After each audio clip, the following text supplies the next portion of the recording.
Chapter को start कर रहे हैं वो है sexual reproduction in flowering plants. ठीक है, तो आज अपन सेकंड चैप्टर स्टार्ट कर रहे हैं। Page number I think 19 page number है वो, यूनिट 2। ठीक है, तो sexual reproduction in flowering plants. ठीक है, तो वो आप हेडिंग लिख लें और ग्रेजुअली ये भी आप ध्यान रखिए कि जितनी भी चीज़ है मैं लिखाता जाऊंगा, मैं बोलता जाऊंगा, आप उसको राइट डाउन करते जाएं।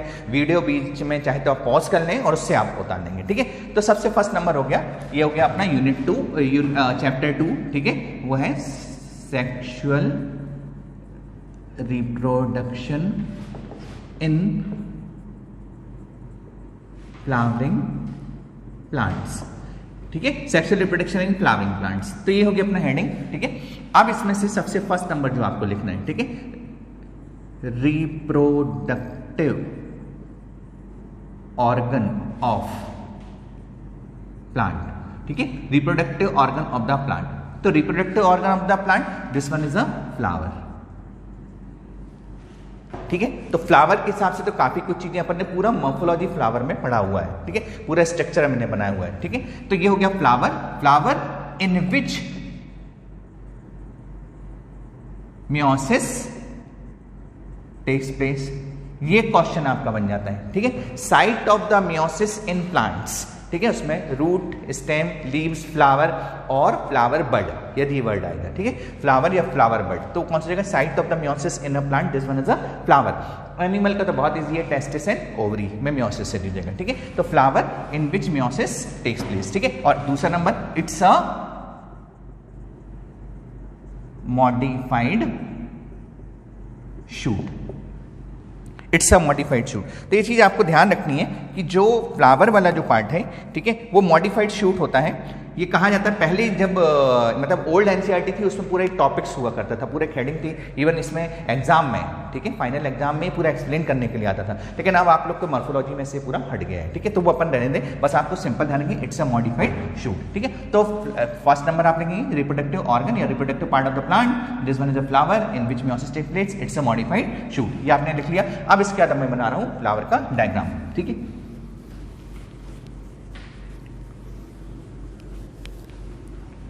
तो फ्लावर का डायग्राम जो है, जो सबको मालूम ही है as usual.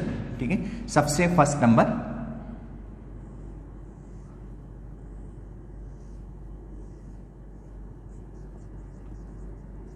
Pedicel, right, pedicel, stalk of the flower is called the pedicel और stalk of the leaf is known as petiole. Okay, बिल्कुल सही, राइट। और ये वाला जो पार्ट हो जाएगा ये थैलेमस, मैं बिल्कुल क्लियर कट लिखने की कोशिश करूंगा। ये वाला रिसेप्टिकल इज कॉल्ड द थैलेमस। ठीक है, अब मॉडिफाइड शूट के बेस में ये आप ध्यान रखिए, इसमें कुछ एग्जांपल्स पहले दिए हुए थे, first, second, third and fourth, 4 nodes और 4 वर्ल्ड प्रेजेंट होते हैं। ठीक है, तो ये फर्स्ट नंबर वर्ल्ड जो है ये, फिर सेकंड, फिर third and fourth. First whorl contain calyx, this one contain calyx. ठीक है, ये वाला पार्ट हो जाएगा single unit, single unit called as sepal, the whole ring is called as calyx, तो कैलिक्स यहां पे बन गया। ओके, देन इसके बाद सेकेंड नंबर जो वर्ड प्रेजेंट होता है कैलिक्स के बाद, ये बना हुआ है, ये आपको मालूम है, कैलिक्स के बाद करोला। ठीक है, सिंगल यूनिट यदि हम एक पार्ट भर ले रहे हैं तो petal, single, right, corolla, whole ring is known as a corolla. Single unit, whole ring, तो कंप्लीट जो पार्ट होता है, तो सेपल एंड पेटल। ठीक है, 2 चीजें इसमें आ गई। देन इसके बाद थर्ड नंबर रिंग जो प्रेजेंट होता है, इसमें आ जाएगा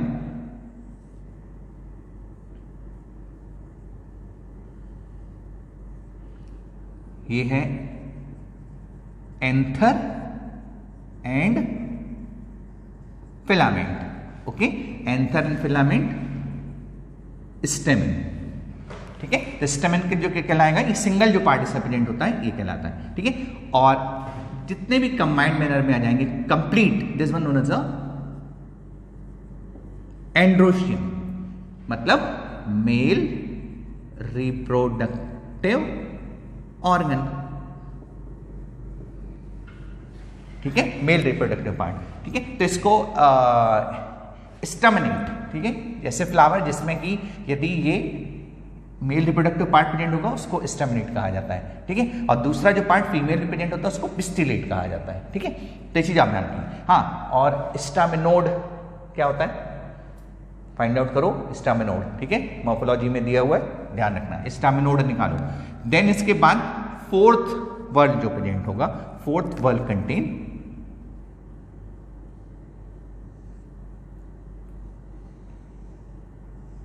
दिस वन पार्ट, ठीक है। इसमें सबसे फर्स्ट नंबर ये है स्टिग्मा, स्टाइल, ओवरी, ओव्यूल, ठीक है। Stigma, style, ovary and ovule. और ये कहलाते हैं कौन सा भाग, कार्पल, क्या कहलाएगा, कार्पल और पिस्टल। इसको whole part is known as a, पूरे पार्ट क्या बोलेंगे, गाइनोशियम और फीमेल रिप्रोडक्टिव ऑर्गन या फीमेल रिप्रोडक्टिव पार्ट, ठीक है। बहुत अच्छी बात आप सुनिए, पहले मैं इसको समझा देता हूं, ठीक है। ये वाला जो पोर्शन है, एक ये कैलिक्स के बाद या सेपल के बाद पेटल, फिर हमने जो बना लिया एंडोशियम, और फिर इसके बाद कौन सा, गाइनोशियम, ओके। ये अलग अलग, पहले जब ये आता था तो इसके अलग अलग एग्जाम्पल्स हैं भाई, ये आप ध्यान रखेंगे कि when ever the both the part detach from the each other, यानी इनके बीच में यदि जो इंटरनोड प्रेजेंट होती है किस प्लांट में, यहां प्रेजेंट होता है, यहां प्रेजेंट होता है, तो ये यदि दो कैलिक्स और करोला के बीच में इंटरनोड प्रेजेंट होती है, so this one is called as anthophore. Antho for the flower, phore for the bearer, मैं पहले ही बता चुका हूं, PHORE, phore for the bearer, किसी भी चीज को। Gene bearing body is called the genophore. Nucleoid, bacteria का जो जेनेटिकल मटेरियल होता है, this one known as a nucleoid और जीनोफोर, राइट। फंगस में हमने पढ़ा है स्पोरेंजियम बियरिंग बॉडी, क्या कहलाता है, स्पोरेंजियोफोर, राइट। और फिर इसके बाद जो आप चाहे मार्केशिया में आप देख लीजिए, ठीक है, जो N3DO4, आर्केगोनियोफोर, तो फोर मतलब बियरर, जो भी स्टॉक उस चीज को बियर करके रखेगा उसको एंथोफोर यानी बियर फोर वर्ड यूज किया जाता है, ठीक है। इन दोनों के बीच का अब ये दूसरा जो पार्ट आ गया, ये क्या कहलाएगा, एंड्रोफोर, एंड्रोशियम को, ठीक है। और ये वाला पार्ट कहलाएगा गाइनोफोर। कुछ फ्लावर्स में ये दोनों प्रेजेंट होते हैं, दोनों इंटरनोड प्रेजेंट होते हैं, जिनको एंड्रोगाइनोफोर कहा जाता है, ठीक है। कभी कभी ये जो कार्पल होता है वो भी अलग हो जाते हैं, कुछ एग्जांपल उसके भी, जिनको कार्पोफोर कहते हैं, जिनको कार्पोफोर कहा जाता है, ठीक है। तो ये सब चीजें अब आप लोग को बिल्कुल याद करने की जरूरत नहीं है, ठीक है। अब देखो नीट का एग्जाम बहुत इजी हो चुका है, काफी कुछ इजी हो चुका है, वैरायटी बहुत कम हो गई है। पहले था कि 15-15, 16-16 एग्जाम होते थे, 10, यानी कम से कम अपने यहाँ जबलपुर के ही जो स्टूडेंट थे 5-6 एग्जाम तो देते ही थे, और 5-6 एग्जाम मतलब 5-6 टाइप की वैरायटी, अलग अलग कोर्स, बिल्कुल MPPMT का अलग कोर्स थोड़ा डिफरेंट था, CBSE का कोर्स अलग था, AFMC में अलग तरीके से पूछते थे, ठीक है। और प्राइवेट वगैरह तो है बिल्कुल ही अलग, दीन दुनिया उनकी अलग होती है, BHU अलग, एम्स अलग, एम्स का स्टैंडर्ड बिल्कुल अलग था, ठीक है। अब तो सिंगल एग्जाम है, तो उसके अनुसार ही हमको चलना है, तो ये सब चीजें अब नहीं याद करनी है, ठीक है। हाँ, पहले जरूर आता था, तो ये सब एग्जाम्पल थे, लेकिन अब इसमें आप समझें कि ये कैसे बना होगा, फ्लावर कैसे बना, ठीक है।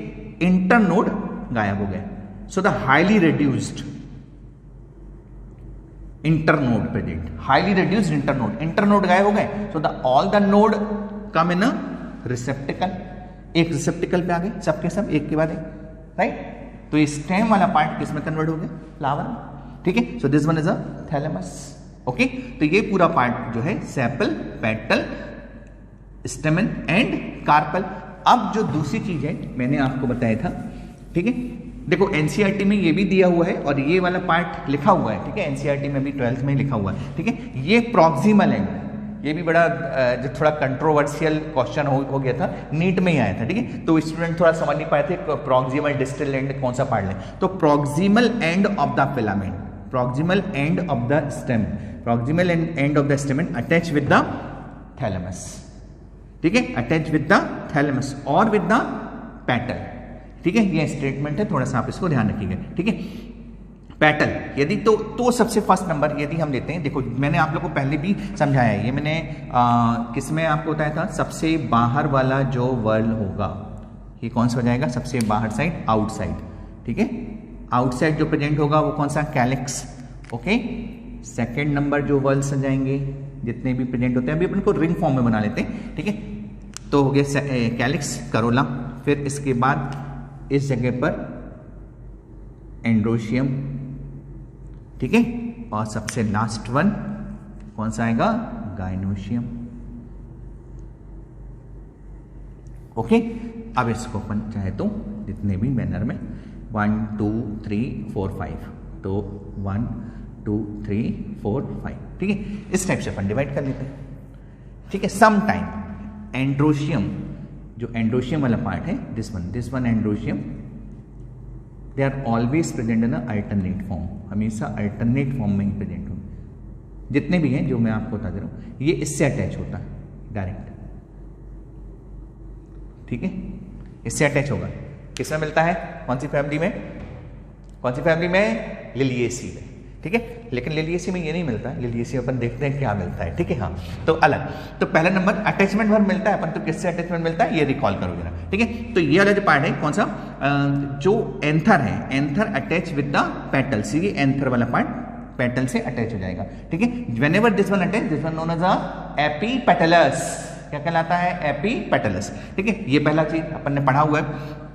फिर इसका जो एंथर ये वाला जो पार्ट है, ठीक है, यानी जो स्टैमेन है, stamen attach with the sepal, attach with the sepal, हो सकता है, अरे नहीं हो सकता, कभी कभी पॉसिबल क्यों नहीं होगा, ये वाला पार्ट इससे कैसे अटैच होगा भाई, ये 1 नंबर पे, ये 3 नंबर पर, ठीक है, सेकंड बीच में बैठा हुआ है, कभी नहीं, कभी पॉसिबल ही नहीं है कि स्टैमेन जो है वो जाके किससे अटैच हो जाए, सेपल से अटैच हो जाए, कभी नहीं हो सकता, ठीक है। हाँ, परंतु एक कंडीशन जो अपन को मालूम है कि whenever the sepal and petal और कैलिक्स और corolla not distinguish from the each other, so they form structure known as perianth, तो they known this one structure known as a perianth, मतलब ये वाली जो कंडीशन यदि हो जाएगी, इस वाली ये वाली कंडीशन आ सकती है, एक अपन इसको 2 पार्ट में डिवाइड कर लें, एक या तो ये कंडीशन होती है, या फिर दूसरा whenever they do not distinguish from the each other, यदि ये दोनों स्ट्रक्चर एक दूसरे से सेपरेट नहीं होते, कुछ इस टाइप का स्ट्रक्चर एक बनता होगा, ठीक है, जिसको अपन क्या बोलेंगे, पेरियंथ, ठीक है। और पेरियंथ का एक यूनिट को क्या कहा जाता है, टैपल, क्या बोलते हैं, टैपल, ठीक है। तो ये वाला पार्ट यहां पे जो सेपल से जुड़ा हुआ है तो उसको क्या बोलेंगे, किससे जुड़ा हुआ है, पेटल से, तो उसको बोला जाएगा एपीपेटलस, और यहां के क्या कहा जाएगा, एपीटेपलस, एपीटेपलस और एपीफिलस, राइट, एपीटेपलस और एपीफिलस, ये लिलिएसी में प्रेजेंट होता है, ठीक है। तो इसको थोड़ा सा ध्यान रखेंगे, ये कंडीशन होती है कि व्हेनेवर द एंडोशियम या stamen attach with the perianth, tepal से जुड़ा होता है, ठीक है। तो ये चीज सिंपल मैं रिकॉल कर रहा हूं, ये सब चीजें अभी आपको बनाना नहीं है, लिखना नहीं है बिल्कुल, ये तो आपने 11th में पढ़ा हुआ है, और यदि याद नहीं आ रहा है तो फिर से आप उसको रिवाइज करो, और बिल्कुल रिवाइज करो सारी चीजें, ठीक है, सब रिवाइज होना चाहिए, सब एग्जाम्पल भी याद होना चाहिए, और यदि एग्जाम्पल याद है तब तो सब बहुत बढ़िया है, ठीक है, बहुत अच्छी चीज है। तो दूसरा जो पार्ट हो गया, फिर से अपन स्ट्रक्चर है आप सबने बना लिया, सबसे आउटर मोस्ट जो वर्ल्ड होता है ये कौन सा, calyx, Corolla, androecium and gynoecium, ठीक है, सारी कुछ चीजें इसमें प्रेजेंट होंगी, ठीक है। अब फ्लावर जो पार्ट था, देखो सिंपल जो हमने पढ़ा हुआ flower, this one consist of the accessory whorls and necessary whorls, ठीक है, 2 टाइप की चीजें प्रेजेंट होंगी, एसेसरी वर्ल्स प्रेजेंट होगा और नेसेसरी वर्ल्स प्रेजेंट होंगे। अब एसेसरी जो वर्ल्स होते हैं वो कौन से होते हैं, कैलिक्स एंड करोला, और नेसेसरी वर्ल्स कौन से होते हैं, एंड्रोशियम एंड गाइनोशियम, ठीक है। जिस फ्लावर में चारों चीजें प्रेजेंट होती हैं, ऑल द 4 वर्ल्स प्रेजेंट, ठीक है, they are known as a complete flower, उसको क्या कहा जाता है, कंप्लीट फ्लावर कहते हैं, ठीक है, सिंपल मैनर में, क्योंकि ये वाली जो सेपल या पेटल्स होते हैं they are not a reproductive organ, इनका मीनिंग फ्लावर होता भी नहीं है, इनका मीनिंग फ्लावर नहीं होता है, flower is a reproductive part of the plant, तो मेनली फ्लावर का मतलब किससे हम लेंगे, एंड्रोशियम या गाइनोशियम से, ठीक है। किसी भी फ्लावर में यदि एंडोशियम अकेला भी प्रेजेंट है, केवल एंडोशियम प्रेजेंट है, एक फ्लावर है, ठीक है, इस टाइप का, और केवल ये प्रेजेंट है, दिस वन ऑल्सो फ्लावर, लेकिन फिर अरेंजमेंट के बेस पे इसको इन्फ्लोरेसेंस कहने लगते हैं, इसको क्या कहा जाता है? इन्फ्लोरेसेंस। ठीक है, या फिर दूसरा एक और, stigma style and ovary, ovary stigma style, ovary stigma style, ovary stigma style अलग अलग। ठीक है, तो ये इस टाइप से स्ट्रक्चर प्रेजेंट हो सकता है, आप ये ध्यान रखो कंप्लीट मैनर में। और जरा एनसीईआरटी में 12th की एनसीईआरटी में इस टाइप का कुछ एक स्ट्रक्चर बना हुआ है, थोड़ा ढूंढ के निकालो, देखो किस टाइप से। ये हो गया फीमेल, फीमेल इन्फ्लोरेसेंस, इसमें स्टिग्मा है, ये स्टाइल है, ये ओवरी। अलग अलग हो सकता है, ऐसा नहीं है। जो स्टिग्मा होते हैं इनके different types of structure present होते हैं। ठीक है, एक एमपीपीएमटी में आया था जो आपको ध्यान रखना, और कॉमन उसको आप ध्यान रखिए, feathery stigma, feather like, ovary style and stigma, right, feathery stigma. तो the feathery stigma present in Gramineae members, Gramineae members में फेदरी स्टिग्मा प्रेजेंट होता है, राइट। ये बार आप थोड़ा सा ध्यान रखना, जितने भी ब्रांचेस होते हैं फेदरी स्टिग्मा प्रेजेंट होता है। ये डायग्राम इस टाइप का आपके एनसीईआरटी में है, उसका आप देखो कहाँ पर इस टाइप का डायग्राम बना हुआ है, उसको एग्जाम्पल है याद रखो। ठीक है, बाद में मैं पूछूंगा। ठीक है, हाँ, देन इसके बाद जो मैंने बताया कि रिप्रोडक्शन, मतलब रिप्रोडक्टिव पार्ट कौन से होते हैं? Androecium and gynoecium. ठीक है, दोनों यदि प्रेजेंट होते हैं तो कौन सी कंडीशन? मोनोशियस कंडीशन कहलाती है। यदि कोई एक प्रेजेंट होता है तो इसको क्या बोलते हैं? Dioecious condition. ठीक है, ये चीज आप अच्छे से ध्यान रखेंगे। और ये एसेसरी वर्ड्स हो जाते हैं, ये प्रोटेक्शन के काम में आते हैं, और ये सारी चीजें पेटल्स वगैरह कलर्ड होता है, इंसेक्ट्स और इंसेक्ट्स को अट्रैक्ट करता है, इंसेक्ट्स वगैरह बर्ड्स को अट्रैक्ट करेगा फॉर द पॉलिनेशन। ठीक है, तो ये सब सारी चीजें अलग हैं। ठीक है, तो वो तो अपन ने 11th में पढ़ा हुआ है मॉर्फोलॉजी में, और बाद में थोड़ा बहुत सिग्निफिकेंस आएगा आपका पॉलिनेशन में, तो वो मैं बाद में बताऊंगा। ओके, इतना डायग्राम अब आपने बना लिया। अब हम सबसे फर्स्ट लेकर के चल रहे हैं कि इसमें रिप्रोडक्टिव स्टेजेस, ठीक है, रिप्रोडक्टिव स्टेजेस कौन कौन सी होंगी। ठीक है, तो मैं इसको मिटा दे रहा हूं और अपन लिखेंगे। ठीक है, तो रिप्रोडक्टिव स्टेजेस,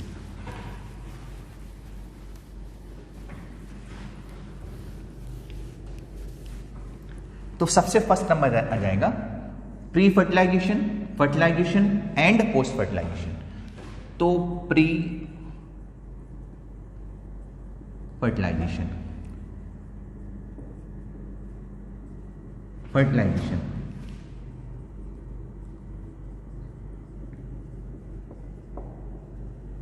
पोस्ट फर्टिलाइजेशन। ठीक है, प्री फर्टिलाइजेशन में कौन सा रहेगा? Development of sex organs, development of sex organs, male and female. ठीक है, इस वाले पार्ट की यदि अपन बात करते हैं तो डेवलपमेंट ऑफ एंथर। ठीक है, और इसमें यदि आप बात करेंगे तो ओव्यूल, इसका कंप्लीट का डेवलपमेंट होगा। एंथर कंटेन माइक्रोस्पोरेंजियम, राइट, ये anther contain microsporangium and microspore, pollen grain दोनों पार्ट प्रेजेंट होंगे। ठीक है, तो एंथर में आ जाएगा microsporangium and pollen grain.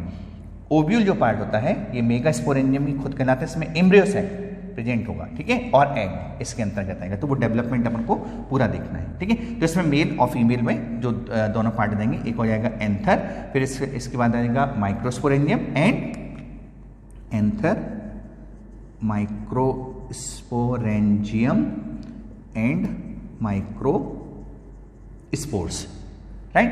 Ovule, ovule को ही मेगास्पोरेंजियम कहा जाता है, इसमें फिर आ जाएगा एम्ब्रियो सैक एंड एग वाला पार्ट। ठीक है, तो ये सारी चीजें इसमें अपन देख लेते हैं। ओव्यूल है, this one known as a megasporangium कहलाएगा, ovule known as a megasporangium. इसमें दूसरा पार्ट कौन सा जाएगा? एम्ब्रियो सैक एंड फिर एग जो प्रेजेंट होगा। Both are haploid, microspore of pollen grains, haploid and haploid, right. पहले नंबर पे तो इसका डेवलपमेंट आएगा, पूरा का पूरा डेवलपमेंट, मतलब इसको कहा, ये वाला जो पार्ट है ये दो पार्ट से बनेगा। इसमें हो जाएगा माइक्रो, आई थिंक वो नीचे नहीं आएगा। ठीक है, काफ़ी हो गया नीचे, नीचे मेरे ख्याल से आपको दिखेगा नहीं, इसलिए मैंने इसको कहेगा माइक्रोस्पोरोजेनेसिस, इसको कहेंगे मेगास्पोरोजेनेसिस, मेगास्पोर्स का फॉर्मेशन। ओके, माइक्रोस्पोरोजेनेसिस, मेगास्पोरोजेनेसिस की प्रोसेस इसमें होगी। फर्टिलाइजेशन तो आपको मालूम है ये वाले पार्ट में, इसमें जाएगा फर्टिलाइजेशन, राइट, मतलब फ्यूजन ऑफ गैमीट्स एंड सबसे unique double fertilisation. Double fertilisation जो सबसे यूनिक प्रोसेस होती है एंजियोस्पर्म में, ठीक है। और इसमें जाएगा डेवलपमेंट ऑफ, हाँ इसके पहले पोस्ट प्री फर्टिलाइजेशन में अपन एक और पोर्शन इसमें इंक्लूड कर लेते हैं।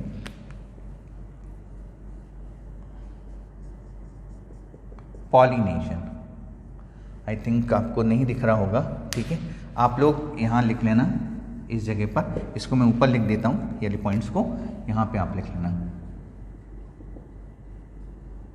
पॉलिनेशन, ठीक है। ये वाला पार्ट हो गया कौन सा, फर्स्ट, ये वाला पार्ट कौन सा हो गया, सेकंड। ये आप नीचे लिखेंगे, ओके, ध्यान रखिए आप नीचे लिखेंगे। Fertilisation, double fertilisation, development of embryo,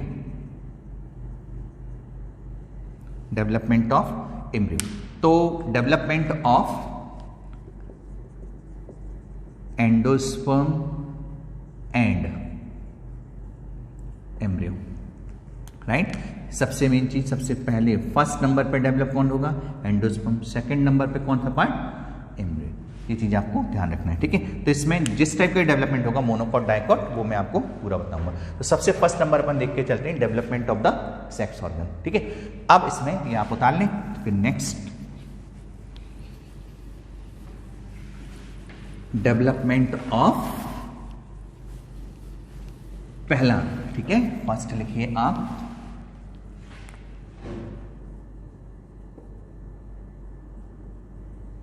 development of stamen. Development of stamen, this one is the eusporangiate. ये केवल इंट्रोडक्शन है, एक इंट्रोडक्शन टाइप, लेकिन यहीं से स्टार्ट करेंगे।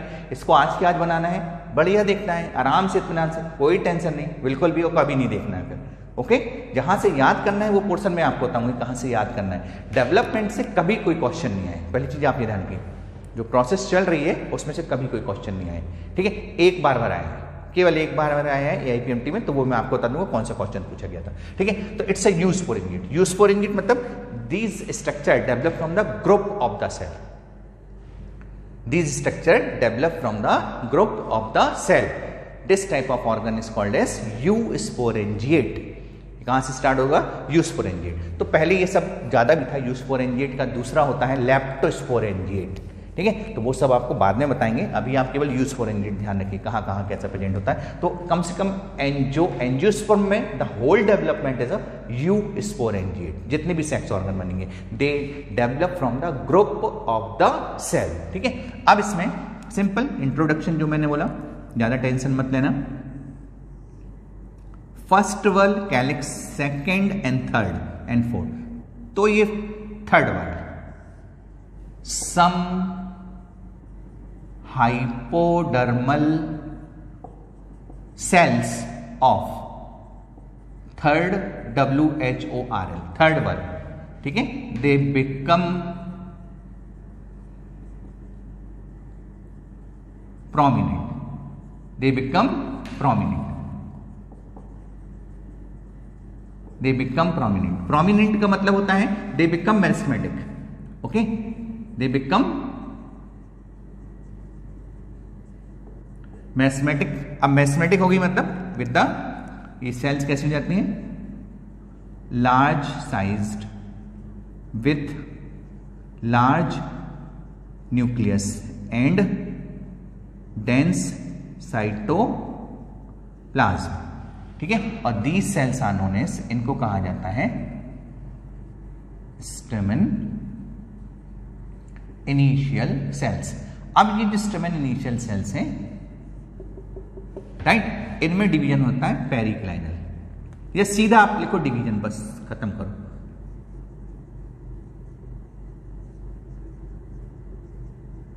They form the two rows, एक ऊपर रोज और एक नीचे, राइट, टू रोज का फॉर्मेशन होगा। ऊपर वाली जो रो है ये डेवलप होकर के क्या बना देगी, एंथर लोब, और ये वाला पार्ट क्या बनाएगा,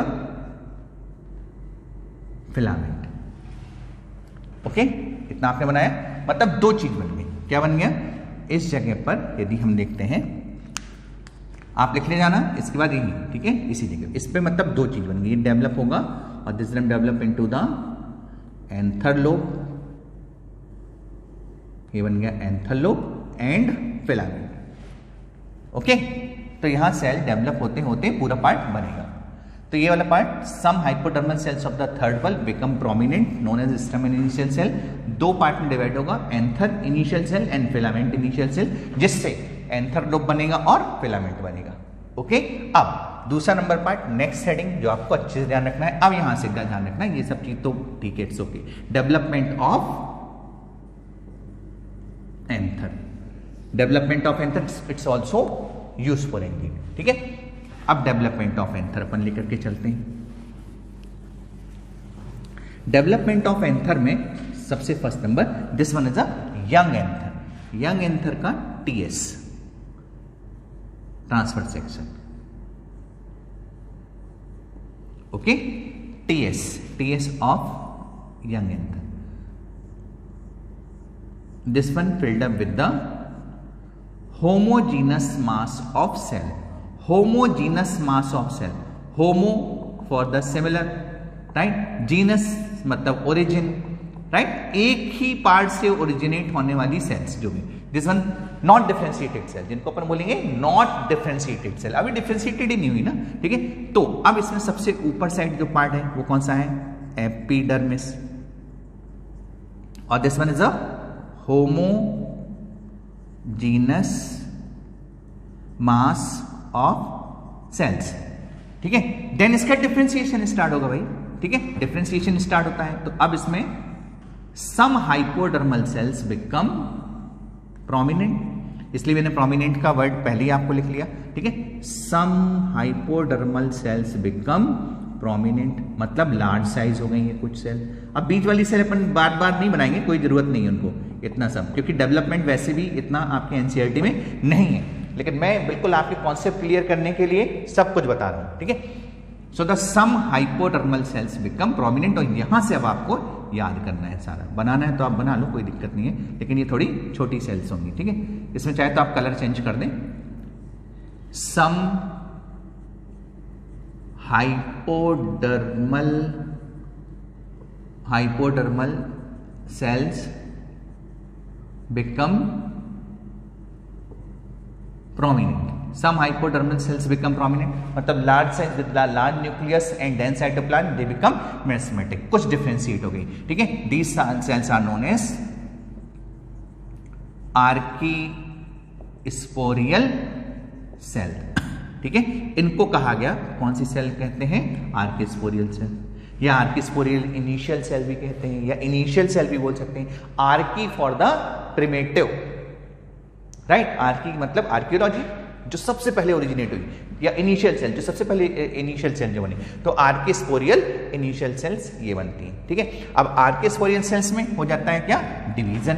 अब इसमें हो जाएगा आर्किस्पोरियल इनिशियल सेल में पेरिक्लाइनल डिवीजन, पेरिक्लाइनल डिवीजन। अब मैं आपको पेरिक्लाइनल के बारे में पहले बता दूं, ठीक है। तो पेरिक्लाइनल डिवीजन जो होता है, कोई भी चीज, कोई भी पार्ट जो है, यदि आप ध्यान रखें, जैसे सेल है, ठीक है, ये आप सिंपल अब एरियम ले लेते हैं इसको, ठीक है, मैं ये बता दे रहा हूं, ये सेल इस टाइप की कोई भी सेल से रिप्रेजेंट होती है, ठीक है।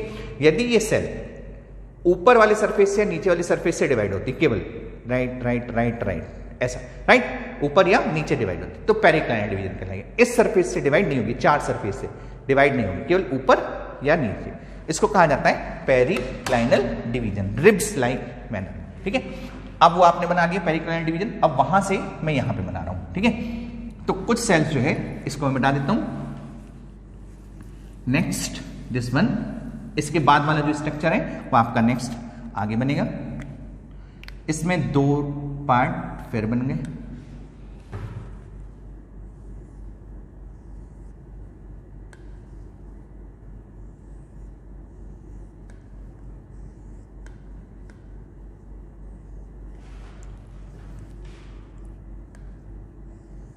थोड़ा बहुत डायग्राम आप देखते जाना,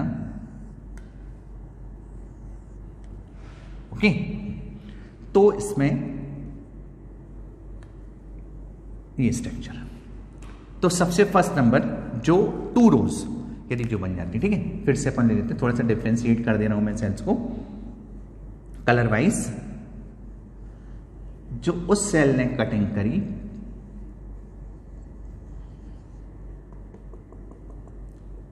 archesporial cells divide and form the 2 rows, ठीक है, 2 रोज, एक आउटसाइड सेल्स और एक inside row of the cells. ये बन गई, कुछ बाहर बनी, कुछ अंदर बनी, एक ब्लू कलर से आपको दिख रहा है और एक ब्लैक कलर से, ठीक है, सिंपल। तो जो 2 रोज जो बनती हैं आउटसाइड और इनसाइड, जिसको आपको कंटिन्यू करके बनाना है, ठीक है, तो वो जो रोज कहलाएंगे, एक आउटसाइड बनेगा इसमें पेरिक्लिनल डिवीजन के बाद, अब यहां दिखेगा नहीं, ठीक है, तो इनको कहा जाएगा, this one part is called as, इसको कहा जाता है प्राइमरी पैराइटल सेल्स, आउटसाइड वाले पार्ट को बोलते हैं, ठीक है। आप उसको कंटिन्यू करके लिखना और इसी जगह लिखना, बाद में डायग्राम बनाना आप चाहे तो आप ध्यान रखें, ठीक है। इसको कहा जाता है प्राइमरी पैराइटल सेल्स, पीपीसी कहलाती, और दूसरा जो बनता है प्राइमरी स्पोरोजीनस सेल्स, पीएससीज एंड पीपीसीज, राइट। ये स्पोरोजीनस सेल्स आपके एनसीईआरटी में लिखा हुआ है, यहां से वर्ड मिलता है, ये वाला वर्ड आपके एनसीईआरटी में नहीं दिया हुआ, ठीक है। तो primary parietal cells and primary sporogenous cells, तो 2 पार्ट बन गए। हाँ, एट द सेम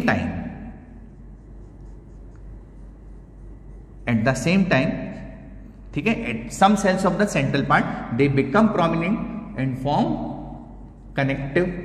अब ये कनेक्टिव वाला क्वेश्चन पहले पूछा जाता था, ठीक है। ये कनेक्टिव एक्चुअल में क्या होते हैं? They are the vascular tissue,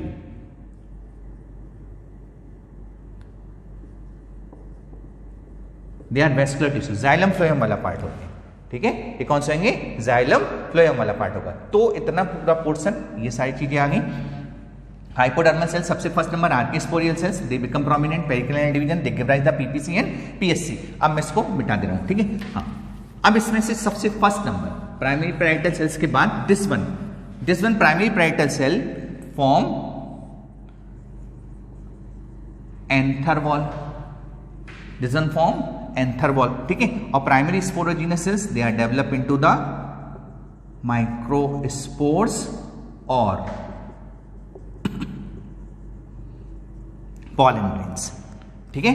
तो एंथर वॉल वाला जितना भी पार्ट होगा ये सब डिप्लॉयड होगा, और ये वाले जितने पार्ट होंगे ये सब हैप्लॉयड होंगे, ठीक है। तो इसमें कहीं ना कहीं जाकर के मियोसिस प्रोसेस होगी, इसमें पूरे में क्या होगा? माइटोसिस होगा। तो अब हम लेकर के चल रहे हैं दूसरा पार्ट, डेवलपमेंट यानी प्राइमरी पैराइटल सेल या development of anther wall, okay. तो अब आप नेक्स्ट हेडिंग इसमें आप लिख लो development of anther wall, development of anther wall, okay. या एक काम करता हूं मैं इसको नेक्स्ट वीडियो में आपको बता रहा हूं, ठीक है, क्योंकि काफी यदि टाइम हो जाएगा तो वीडियो अपलोड नहीं होते हैं, काफी प्रॉब्लम जाती है आप लोग को भी इसको अपलोड करने में और मुझे भी, ठीक है। तो नेक्स्ट इसमें अपन हेडिंग यही लेके चलेंगे, कौन सा? इसको मैं मिटा दे रहा हूं पूरा पोर्शन, इधर से अब अपन अलग करेंगे। तो ये हो गया था एंथर तक था, ये आप ध्यान रखें, एंथर तक था। इसके बाद अपन को लेना है development of anther wall, okay. हाँ,